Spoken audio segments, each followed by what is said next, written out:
ऐतिहासिक, शैक्षणिक, साहित्य व संस्कृतीची जोड म्हणजे स्मार्ट पुणेकर न्यूज। घोले रोड क्षेत्रीय कार्यालय येथील सेवक श्री अनिल सोनवणे यांचा सेवानिवृत्ती सत्कार समारंभ करण्यात आला आहे। या प्रसंगी घोले रोड क्षेत्रीय कार्यालयाचे सहाय्यक आयुक्त श्री तिमय्या जगले साहेब, वरिष्ठ आरोग्य निरीक्षक श्री सुनील कांबळे साहेब, तसेच आरोग्य निरीक्षक राहुल शेळके साहेब, पेठ मुकादम श्री राजेंद्र टाक, पुणे महानगरपालिका कामगार युनियनचे कार्याध्यक्ष कॉम्रेड श्री मधुकर नरसिंगे, घोले रोड क्षेत्रीय कार्यालयाचे सर्व आरोग्य निरीक्षक व कामगार उपस्थित होते। अनिल सोनवणे ते आज सेवानिवृत्त होत आहेत। त्यांनी आजपर्यंत सोन्यासारखं काम केलेलं आहे आणि सर्वांशी व्यवस्थित राहून सेवा पूर्ण करणं हे खूप महत्त्वाचं आहे। आणि आत्ता ते फक्त सेवक निवृत्त होत आहेत, म्हणजे काय सगळंच निवृत्त नाही आहे। आता ह्याच्या पुढं त्यांना आणखी तेवढं दिवस घराकडे लक्ष नव्हतं, कामाकामात नुसतं असायचं। आता त्यांनी कुटुंबाकडे लक्ष द्यावं आणि स्वतःच्या आरोग्याकडे लक्ष द्यावं अशी मी प्रयत्न करतो व त्यांच्या पुढच्या आयुष्याला आरोग्यदायी व भरभरून राहावं अशी मी विनंती करतो।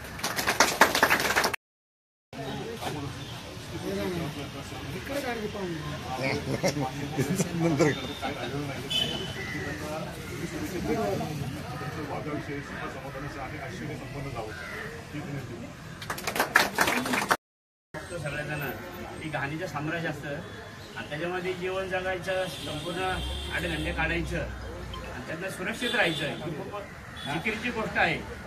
तशा परिस्थितीमध्ये कामगारांनी सकाळचा नाश्ता चांगला नसतो, बाहेर जे मिळेल ते खावं, वडापाव असेल, सांबार, मिसळ, जे काय असेल ते, आणि त्याच्यामुळं आयुष्यमान कमी होतं। हे घाणीच्या ह्याच्यामधलं फुफुटा, धूळ, रोगराई असतं, साथीचे आजार असतात आणि ह्याचं सातत्याने काम करून माणसं आयुर्मान कमी झाल्यामुळं पेन्शनच जगत नाही। तर अशा अनेक कामगार हे झालेले आहेत, म्हणजे नाही का, रिटायरमेंटच्या झाल्यानंतर पेन्शन कमी झालं। तर मी आणि सोनूला सांगत की पुढच्या आयुष्यामध्ये त्यांच्या आरोग्याची त्यांनी काळजी घेतली पाहिजे, व्यवस्थित राहिलं पाहिजे, त्यांनी पेन्शन चांगली खाल्ली पाहिजे, रिटायरमेंटचे पैसे सगळे जपून ठेवले पाहिजे त्यांनी व्यवस्थितपणे। मुलं बाळं सगळे रांगीला लागले असेल असं गृहीत धरतो मी, घरदार झाला असेल, शिक्षण झालं असेल त्यांच्या मुलांचं, आणि पुढचं आयुष्य आता हे तुमच्यासाठी स्वतःसाठी। आतापर्यंत आपलं आयुष्य आपण ना कुटुंबासाठी जगलो, आतापर्यंत जे असेल ते महानगरपालिकेने वेगवेगळे उपक्रम, स्वच्छता अभियान असतील, पालखीचा महोत्सव असेल, गणपतीचा महोत्सव असेल, या सगळ्या ह्याच्यामध्ये भागीदारी केलेली कर्मचारी सार्वजनिक करतात दररोज अधिकारी कर्मचारी, आणि शेअर एवढं लक्षात ठेवतात की पालखी ज्यावेळेला पुण्याच्या बाहेर जाते त्यावेळेला ज्यावेळेला बघतो आपण एवढं 10 लाखापेक्षा जास्त पब्लिक पुण्यात येतं आणि एवढा कचरा प्रचंड असतो पडला असं की बघूनच वाजत जीव तडपतो, अरे वा एवढी घाणी कशी। पण पालखी जोपर्यंत पुण्यामध्ये येतात तोपर्यंत रस्ते घरी चकाचक होतात। हे खरोखर कामगार अधिकारी ह्याच्यामध्ये खरोखर शाबासकी देण्याची ही गोष्ट आहे। चांगल्या पद्धतीचं काम करतो आपली महानगरपालिका। गणपती सुद्धा शेवटचा गणपती बुडत नाही तोपर्यंत पुणे शहर सगळं चकाचक राहिलेलं असतं।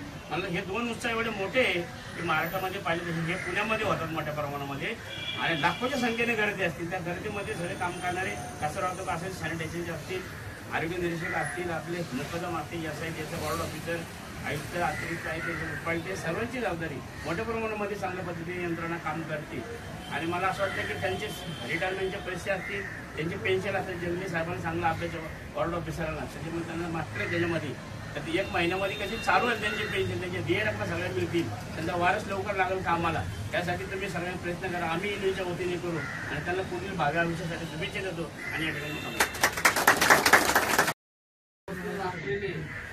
घोले रोड क्षेत्रीय कार्यालयाचे सहाय्यक महापालिका आयुक्त जगले सर, त्याचप्रमाणे आपल्या पुणे महानगरपालिका कामगार युनियनचे कार्याध्यक्ष आणि घोले रोडचे मोठे ज्येष्ठ कार्यकर्ते, आणि आता ते आपल्या पुणे महानगरपालिकेच्या युनियनचे कार्याध्यक्ष कॉम्रेड मधुकर नरसिंगे, आणि या ठिकाणी उपस्थित असलेले सर्व SI कामगार बंधू भगिनींनो, आपल्या युनियनच्या वतीने मी त्यांना हार्दिक त्यांचं अभिनंदन करतो की एवढ्या घाणीच्या कामातून माणूस रिटायरमेंट होतो। हे फार महत्त्वाची गोष्ट आहे, जे आमच्या कार्याध्यक्षांनी सांगितलं की आज दैनंदिन कामामध्ये आपण भागीदारी करत असताना आपल्या शरीरामध्ये किती रोग जात असतात किंवा किती जंतू जात असतात, त्यातून आपण एवढं वर्ष सेवा करून आपण जिवंत असतो, चांगल्या पद्धतीने असतो, हे फार आपलं भाग्य आहे, हे आपण भाग्य समजायचं। कारण आज तुम्ही बघताय अनेक रोग आहेत, करोना काळ गेला, सगळं गेला, त्याच्यामध्ये आपल्या कर्मचाऱ्यांनी काम करून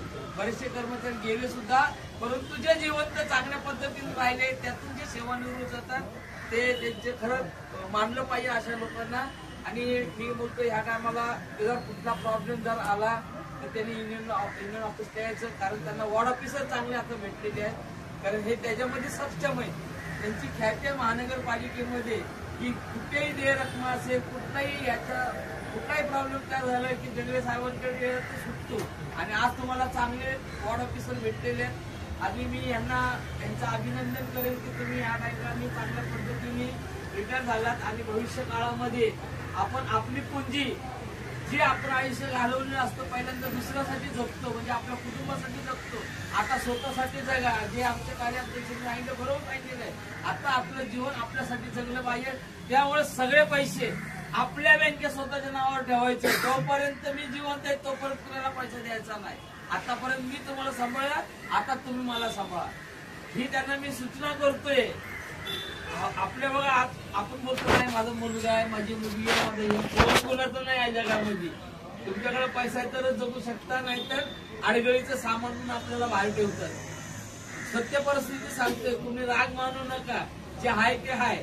तर या ठिकाणी मी त्यांना भावी आयुष्यासाठी त्यांचं आरोग्य चांगलं राहावं, त्यांनी चांगलं राहावं, चांगलं चांगलं खाल्लं पाहिजे, मजा करा, बाहेरगावी फिरा, पासपोर्ट काढा, बाहेरगावी फिरा आणि आनंद व्यक्त करा. मी या ठिकाणी मी तेवढंच सांगू शकतो.